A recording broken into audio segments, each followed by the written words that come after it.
Okay. JTTS already सांगितलं मी, Google text to speech कन्व्हर्जनसाठी लायब्ररी यूज केलेली आहे. प्ले साऊंड पण लायब्ररीच आहे. SQLite 3 डेटाबेस आहे. स्पीच रिकॉग्नायझेशन म्हणजेच की आपले जे टेक्स्ट टू स्पीच असतं, स्पीच रिकॉग्नाइज करण्यासाठी स्पीच रिकॉग्नायझेशन लायब्ररी यूज केली जाते. SMTP म्हणजेच की आपण सिस्टीममध्ये जो मेल सेंड करतो तर SMTP प्रोटोकॉल आपल्याला यूज करावं लागेल. मग त्याचीच लायब्ररी आपण काय करतो या ठिकाणी यूज करतो. Then from email message import email message. आता ईमेल मेसेज कशासाठी तर मेल सेंड करण्यासाठी. ओके. ऑलरेडी सांगितलेलं तुम्हाला JTTS म्हणजेच की Google text to speech conversion 2 times repeat झालेली आहे.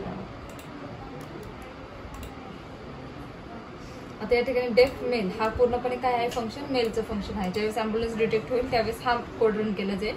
आता इम्पोर्ट SMTP लायब्ररी. आता हा आपण काय करतोय प्रोटोकॉल इम्पोर्ट करून घेतोय. Then from email message dot import email message म्हणजे जे वरती मी तुम्हाला लायब्ररी सांगितलेली. Then import image direct. Okay.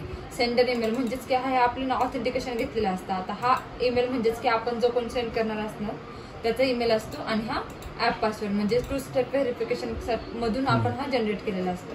FN = open id.txt. आता id.txt फाईल कुठे असेल